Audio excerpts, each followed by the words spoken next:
think these little rats are worthy of this land? Of that sword? Money! Yes, I do. That was a clip from The Kid Who Would Be King in theaters Friday. A normal, everyday English kid finds the legendary sword Excalibur and has to save the world from the woman you just saw and our guest today. Please welcome to the show Rebecca Ferguson joining us, who is rocking a cat today. I'm loving it. Sit here. Should I come and kiss you, or Yes. should we just go? Shania vibes right here. I'm loving Thank you it. for being with us Thank today. you for having me. I mean, the kid. I feel like I'm turned away from you. Can I turn towards you? You can do whatever you She's want. going to just sit like this. Here we go. Hang. Let's I do it all the time. Let's get casual. Let's hang. You look amazing in The King, or excuse me, The Kid Who Would Be King, because you're also playing a villain, I a am. sorceress, if you will, Morgana. I like this. Morgana. A sorceress. How much fun was that? So much fun. I kind of don't want to do kind roles anymore. We loved the villain role. But it is always a little bit more fun, isn't it? Actually, I think one of my agent's children went to see it and had to leave, which was the best compliment. That is Scarred for life from you, though. Hopefully, a little bit of therapy and then they'll be fine. Then again. they'll be fine. How did you channel that villain role? And get that voice. I mean, you had the voice down. Well, you know. It's really No, good. I know. My husband goes, stop it. It is 3 o'clock in the morning. No. Basically, first of all, we had a beautiful team of voice coaches and movement coaches and also a bit of technical zuz. But we did actually, in ADR, additional dial of recording, you drink some water and you basically just gurgle a little bit. So you speak whilst having a little bit of flutter of water. Oh my God, it's so much fun. Interesting. I'm assuming you had to warm up for this. I mean, I know you're also a singer. Did you have to do vocal warm-ups for this? Absolutely. You gotta warm your voice up for that. Right. Darling. But you seem like you can turn it on really quickly.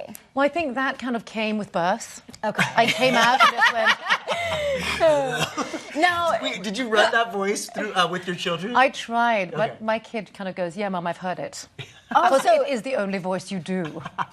and your son, his name's Isaac, right? Yeah. And he's 11 or 12? 12. Okay, so has he seen the movie yet? No, but he No. will go to the premiere, the 3rd, in London, his first premiere. What do you think? That's so special. I What do know. you think he's going to say? Do you think he's going to be afraid, or is he just... No, I think he's a little bit too cool. I'm hoping cool. that he'll be a little bit scared, and I hope he'll grab me sort of a little bit. Then he'll know not to act up around the house. know. because I know. Morgana's going to come out. You know, E.T. actually caught up with two of your co-stars, Louis Ashburn Circus and Rihanna Doris in New York, and they actually had some questions for you. So I think we're going to take a look. Something you've always wanted to know about her? Oh, I'm not sure. That's a good question, actually. I don't know, maybe how she got into acting. What made her want to do acting as a career? What was her first acting job? Good question. Okay, so why'd you get into acting, and I what also was like the first Andy looking acting at his son job? going, that's a good question. Right, that's Andy Serkis' son. Right, yes. Louis, who is Yeah. phenomenal in this. They're all incredible.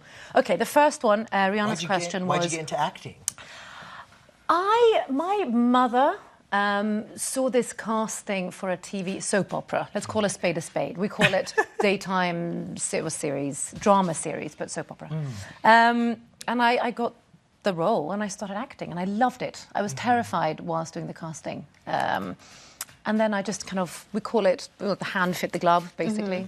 A fish in a bowl, a shoe in a foot. I don't know. I'm making all of that up. All of them are correct. No. I'm going to steal one of those. And you said your mom found the casting for that? Yeah. What does she think about your career now? She couldn't be more supportive. I'm very lucky with both of my parents. And also, I involve them. So my mother travels with me sometimes and comes to the locations, and she's not familiar with the world of acting and everything that it entails. When I was younger and we shot in Miami, I lived in Miami Beach for a year. Okay. She went out first to scout the area and make sure that it was okay for her baby. Right. Oh, yeah. I love Let's that. get to Louis' question. yeah. Louis wants to know, what was your first acting job? Well, that was the first, That was the the first soap one, opera. right. But I remember that I did a casting once where I had to roll a bit of deodorant under my armpit whilst dancing. sensual, interesting. Didn't get the job. Oh. No. But you can do it now, no problem. But I can do it now. Do we have a role? Right. We have a deodorant stick. Funnily enough. Yeah. Well, speaking of dancing, you obviously are a trained dancer. Are you going to ever do a full singing, dancing musical role? Look like I know. That's my dance skills. I'm actually not trained. I've danced since I was little. Okay. Because my mother always thought that. More trained than I'll ever be. So. But I taught Argentinian tango. Okay. On kind of beginner's level.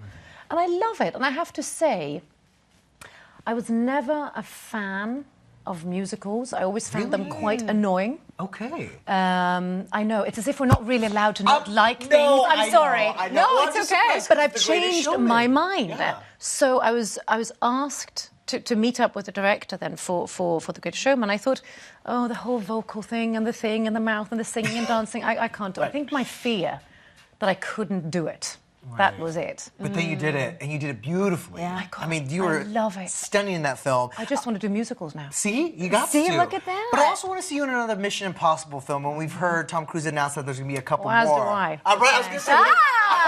There it is. Are we manifesting it? Okay, so what do we have to do to make that return happen? Well, let's make a phone call. Christopher McQuarrie, Right, and the right, producers, right. and Tom, how you doing? I mean, you were great in it. They'd be dumb not to call you back for some I more. think so. I Right? think so. Don't you think? I don't know what to say. Wishful thinking. Okay, We'll just so put we'll it see. out we're there. going to put it End into the universe. But that's so beautiful about them. Anything can happen. So we'll wait and see. Well, we'll wait and see. In the meantime, though, The Kid Who Would Be King is in theaters on Friday. Rebecca, thank you so much. Thank you.